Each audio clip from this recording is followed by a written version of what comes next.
Hello, ghouls and ghoulies. Welcome to Scary and Bizarre Short Stories. I'm your host, Larry Lee Roten.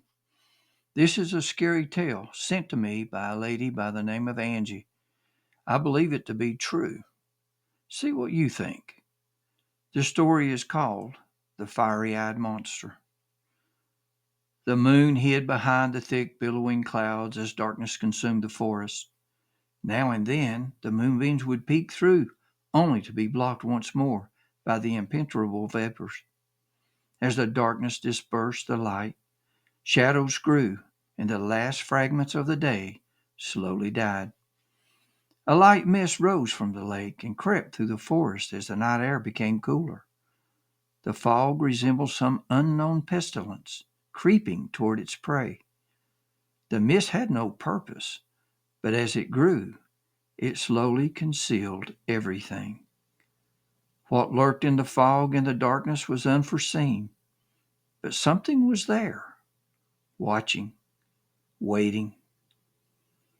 In the mountains of the Monongahela National Forest, a chilling legend passed down through generations kept the townsfolk and local campers vigilant.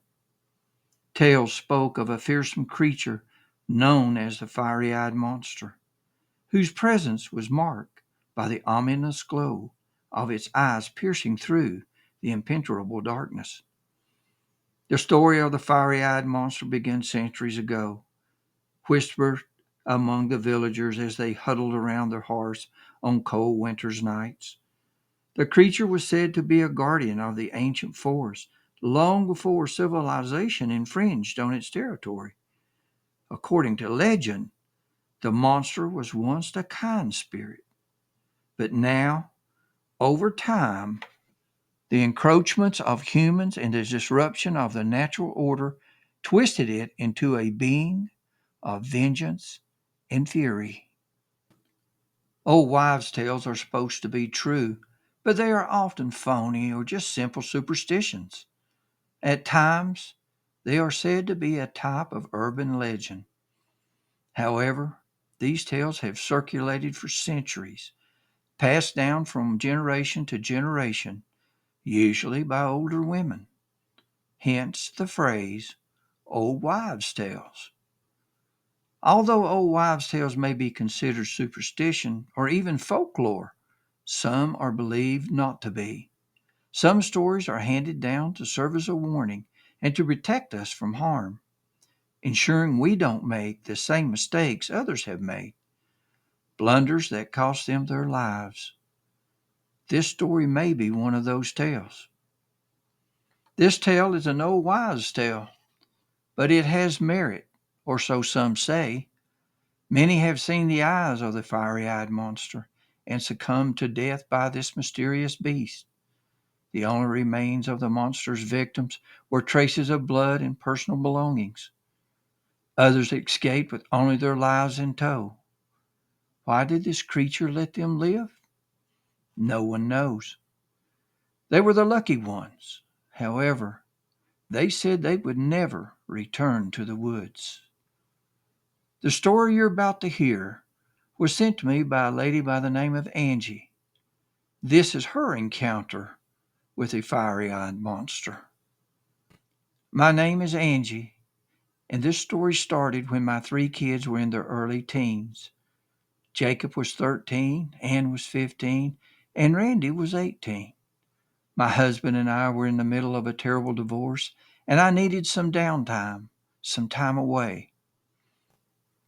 I asked the kids if they wanted to go camping, get some fresh air, and enjoy the wonders of nature.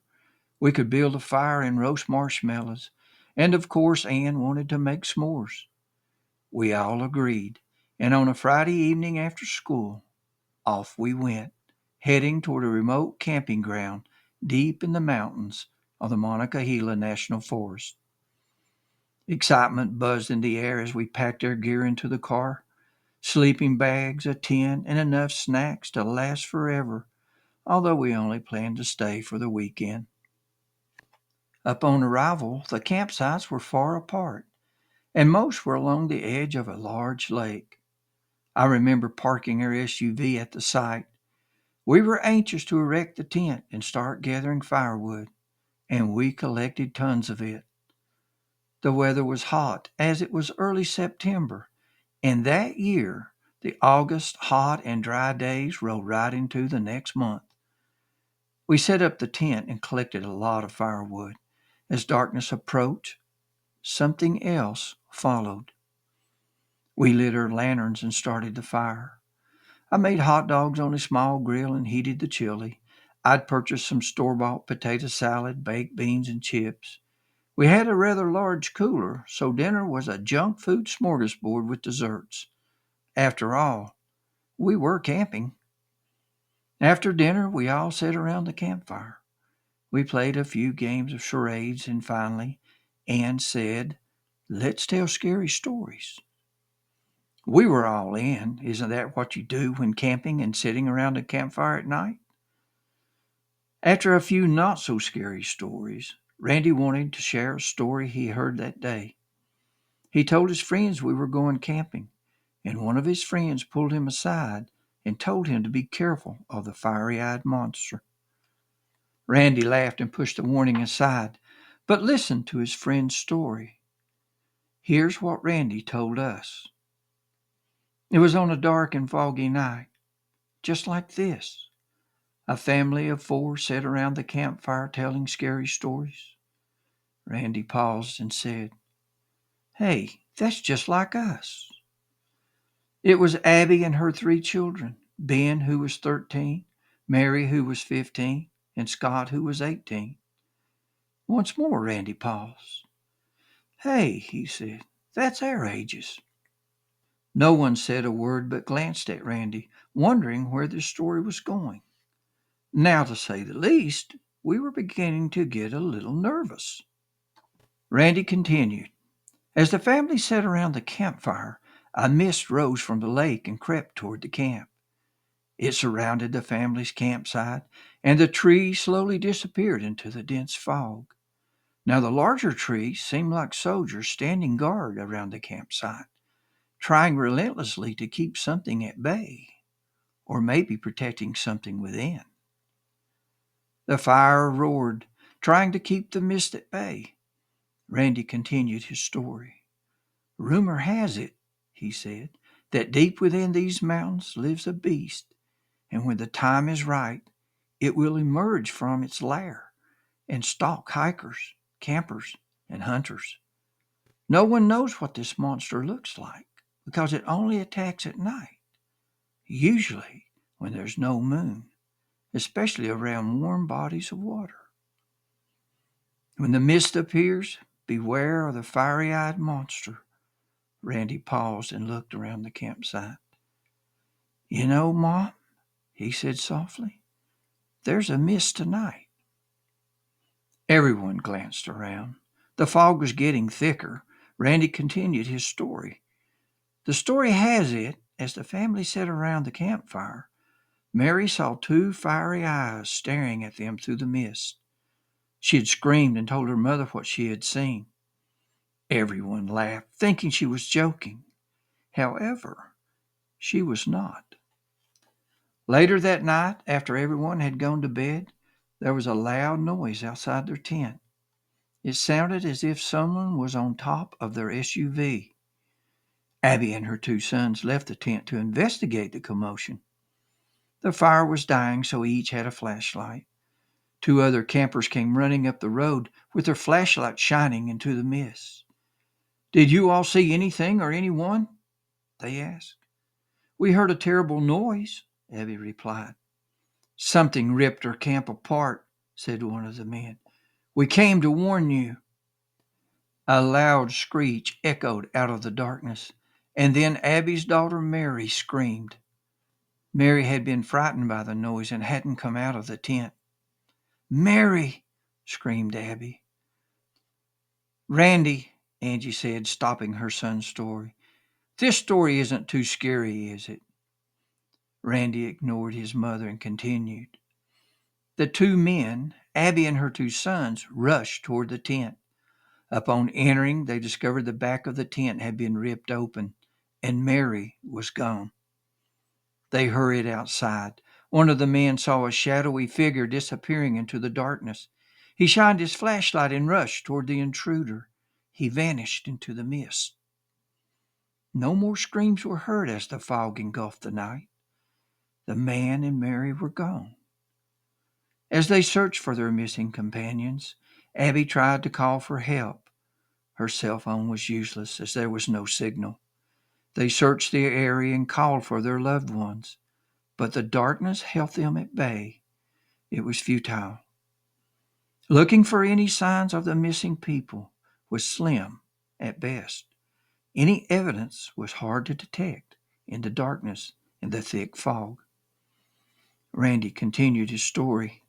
In the early morning hours, the sun chased the mist away, and as the rays descended through the trees, things became brighter.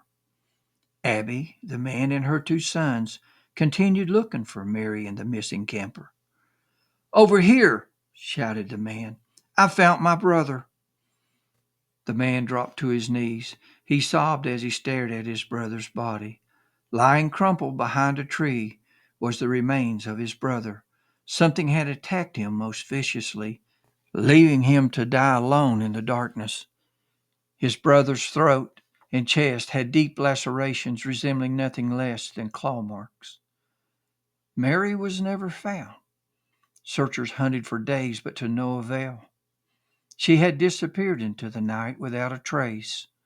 Authorities listed the disappearance as a simple abduction, but the old wives knew better. They knew Mary was the victim of the fiery-eyed monster that roamed the mountains of the Monongahela National Forest. Randy paused. "Now you know the story," he said nervously. "Beware of the fiery-eyed monster that roams these mountains. The monster searching for children comes with the darkness and the mist." The fire was dying, and I decided it was time for bed. I must admit I was somewhat frightened by Randy's story, but I assumed it was a myth, so off to bed we went. I told Ann and Jacob not to worry about the fiery-eyed monster. As Randy said, it's an old wives' tale, some spooky old story handed down from one generation to another, trying to scare people. I'd hoped this would alleviate any fears Ann and Jacob might have. I could see they were scared. My words didn't ease my fears either. I wondered why I was so worried about Randy's story. Later that night, Ann needed to go to the bathroom. I walked her down the road toward the facilities. As I stood outside the bathhouse, I realized how thick the fog had become. Our flashlights sent sparkles of moving light dancing everywhere, reflecting off one crystal to another. It was a truly magnificent sight, but our flashlights were useless against the dense fog. As we left the bathhouse and headed up the road toward camp, Ann suddenly screamed. "What?" I shouted. Ann pointed toward the woods. "Mom, I saw two fiery eyes staring at us," she said. I shined my flashlight into the darkness. Again, the fog was so thick that the light glistened off every drop of moisture, sending sparkles of light glowing around the beam. It was useless. We hurried up the road, and as I glanced back into the night, I saw what Ann had seen. Staring out of the darkness were two large fiery eyes. I watched them as we hurried toward our campsite. The eyes started moving, following us, stalking us. I didn't want to frighten Ann, so I quickened our pace. We arrived at the campsite, and I screamed for Jacob and Randy. "What's up?" Randy asked. "Get in the car," I screamed. "We're leaving." "What about our stuff?" Randy asked. "We're leaving it," I shouted. We left that campsite, leaving all of our camping gear. I never returned. Everything we left there was donated to anyone brave enough to go and retrieve it. I asked Randy who had told him the story about the fiery-eyed monster of Monongahela National Forest. He said a friend at school. "Mom," Randy said, "he told me the story and warned me about this place." Randy looked at his mother. I didn't tell you everything he told me. At the end of his story, he lowered his head and said Mary was his sister, and although many people went looking for her, she was never found. Mom, she's still missing. Her body is somewhere in these woods. Back in the day, I camped in this mountain more than a few times. Although I'd never heard the tale of the fiery-eyed monster, it now makes me wonder. On a hike with the family, it started to get dark. We had misgauged our hiking time and we were caught on the trail late in the evening. We had no flashlights, so we hastened our pace, trying to return to camp before total darkness. I will tell you this. We all felt something stalking us, watching us from the shadows and hiding in the woods. So is this an old wives' tale created by an old woman's imagination? Or is it an urban legend? Or is there a monster roaming those mountains and appearing with the darkness and the mist?